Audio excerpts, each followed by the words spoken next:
नमस्कार।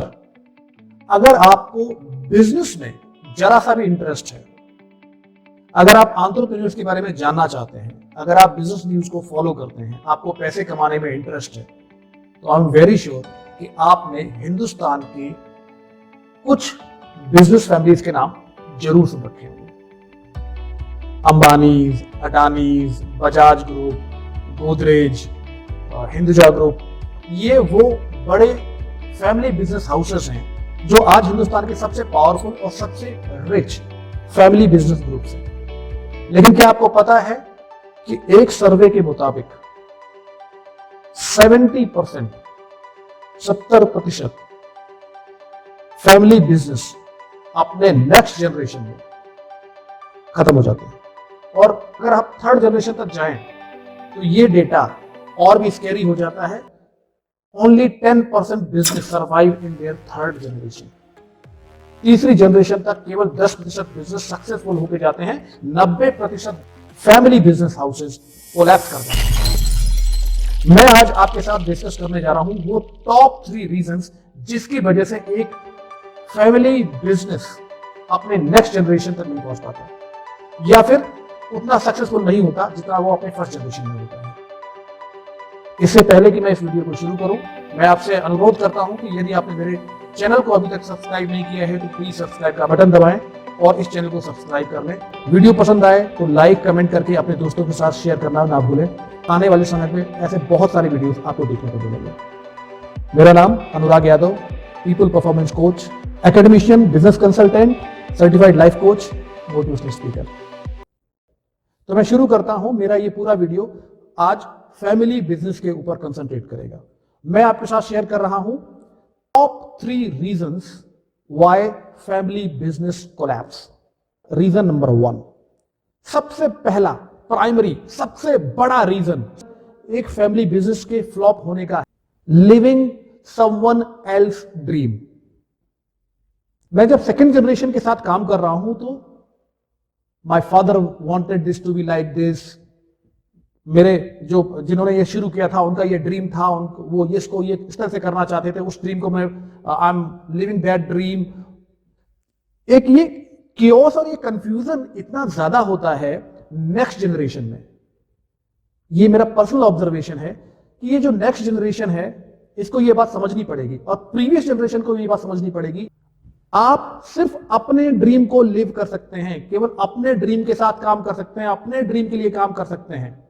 अगर वो ड्रीम आपकी पिछली जनरेशन का है तो निश्चित रूप से आप इमोशनली ट्रैप्ड हैं कि मैं इस बिजनेस को कैसे रन करूं। उनका ड्रीम था, और बहुत सारी कहानियां इस तरह से उन लोग सुनाते हैं कि भाई ये मेरे फादर का ड्रीम था, उसको मैं आगे लेके जा रहा हूं। No, if this is the case and if this is the reality, याद रखिएगा वो बिजनेस निश्चित रूप से कोलैप्स हो जाएगा। फंडामेंटल समझ लीजिएगा इसका। You can not live somebody's dream, you can only live your own dream. अपने फादर के ड्रीम को लेके आगे मत बढ़िए। अगर आपके फादर का ड्रीम और आपका ड्रीम एक है तो बड़ी खुशी की बात है। कई बार लोग इसको डिस्टिंग्विश नहीं कर पाते। आउट ऑफ इमोशनल प्रेशर जो नेक्स्ट जनरेशन है वो यही लोगों को कहानी सुनाती रहती है, मेरे फादर ने एस्टेब्लिश किया था, उनका ये विजन था और मैं इस विजन को आगे लेके जा रहा हूं। No, you can not take that vision forward because that was not your vision. Until this is not your vision, until this is not your dream, you can not survive. Growth तो छोड़ दीजिए, आप survive नहीं कर पाएंगे और इस emotional trauma के अंदर अपनी लाइफ को भी स्पॉइल करेंगे, बिजनेस को भी स्पॉइल करेंगे, और वो सारे लोग जो आपके साथ सालों से जुड़े हुए हैं उनको भी इमोशनली आप ब्रेक कर देंगे। लर्निंग इसमें 2 है, दोनों जनरेशन के लिए। अगर एक जनरेशन जिसने वो बिजनेस को शुरू किया था, एस्टेब्लिश किया था, उनके इतने ज्यादा एक्सपेक्टेशन होते हैं अपनी नई जनरेशन के, वो ये समझना भूल जाते हैं कि ये जो नई जनरेशन है इसके अपने ड्रीम होंगे, इसका अपना विजन होगा। वो इंटेलिजेंटली काम नहीं करते और एक लेगेसी को अपने नेक्स्ट जनरेशन के कंधों पे डाल देते हैं बोझ की तरह से। याद रखिएगा, लेगेसी बोझ की तरह कभी नहीं आनी चाहिए। लेगेसी प्राइड की तरह आनी चाहिए, रेस्पेक्ट की तरह आनी चाहिए। तो ये पिछली जनरेशन अगर एक जनरेशन से दूसरी जनरेशन में ट्रांसफर हो रही है लेगेसी, तो याद रखें कि पिछली जनरेशन को इस बात का ध्यान रखना चाहिए कि अगली जनरेशन जिसको आप अपना बिजनेस हैंडओवर कर रहे हैं, तो ध्यान रखिए कि इस जनरेशन को आपको वो ड्रीम दिखाना पड़ेगा। उस ड्रीम के साथ आपको अपनी नेक्स्ट जनरेशन को जोड़ना पड़ेगा। अपना ड्रीम उनका ड्रीम बनाने के लिए आपको बहुत लंबे समय तक उस व्यक्ति को उस माहौल में ढालना पड़ेगा। और प्रेशर तो बिल्कुल मत करिएगा। अपना विजन जब तक आप उसको नहीं दिखाएंगे, जब तक नेक्स्ट जनरेशन अपने आपके विजन को अपना विजन नहीं बना लेती, समझती नहीं, आपके विजन को समझना नहीं, वो अपना नहीं बना लेती, वो इस बिजनेस को आगे नहीं लेके जा पाएगी। ये फर्स्ट जनरेशन को समझना बहुत जरूरी है।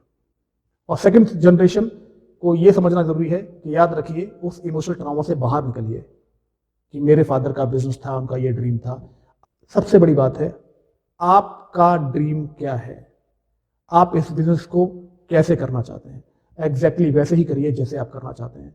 आप अपने फादर के ड्रीम को नहीं, अपने ड्रीम को एग्जीक्यूट करिए। और अगर आपका ड्रीम आपके फादर के ड्रीम के साथ मैच नहीं करता है, तो आप देखिए कि आपको क्या करना है, और इस बिजनेस को वो कौन सा सही व्यक्ति है जो आपके सुपरविजन में सही तरीके से इसको लीड कर सकता है। Give this business to the right people. Reason number 2, family business as fall back plan.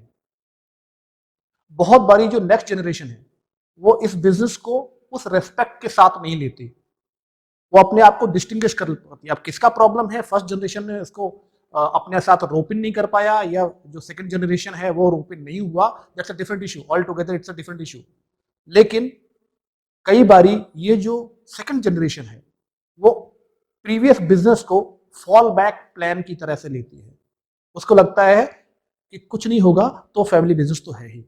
याद रखिएगा, सेकंड प्रायोरिटी आपकी सेकंड प्रायोरिटी ही रहेगी। जिस दिन भी आप अपने फर्स्ट प्रायोरिटी को छोड़ के सेकंड प्रायोरिटी पे आएंगे और आपको ये लगे कि ये आपको फर्स्ट प्रायोरिटी के तरीके से ही रिजल्ट देगी, तो दिस इज अ मिथ, वो कभी नहीं होगा। आप याद रखिएगा, your business is the business, respect it as a business, do not think that this is your fall back plan. जब मैं अपने इस पर्टिकुलर काम में फ्लॉप हो जाऊंगा तो मैं उसमें जाऊंगा। आज आपका ये थॉट है, आज ही आपने लिख दिया कि आप अपने प्रायोरिटी वाले काम में निश्चित रूप से कोलैप्स करेंगे, और उसके बाद सेकंड प्रायोरिटी जिसको आपने रखा है फॉल बैक प्लान की तरह, उसको भी जाके कोलैप्स करेंगे। अगर आप इस तरह से डिसरिस्पेक्ट करेंगे उस बिजनेस को, बिजनेस भी आपको उस तरह से डिसरिस्पेक्ट करेगा, बिकॉज आप इंटरनली इस बिजनेस को कभी अपनी प्रायोरिटी बना ही नहीं पाएंगे। तो याद रखिएगा, इसका सोल्यूशन सिंपल इतना है, उसको जाइए, समझिए, देखिए। अगर आपको बिजनेस समझ में नहीं आ रहा है तो फिर देखिए, सॉल्यूशन वही है, सही आदमी को दीजिए, उस बिजनेस को रन करने दीजिए, आपको जो करना है वो करते रहिए।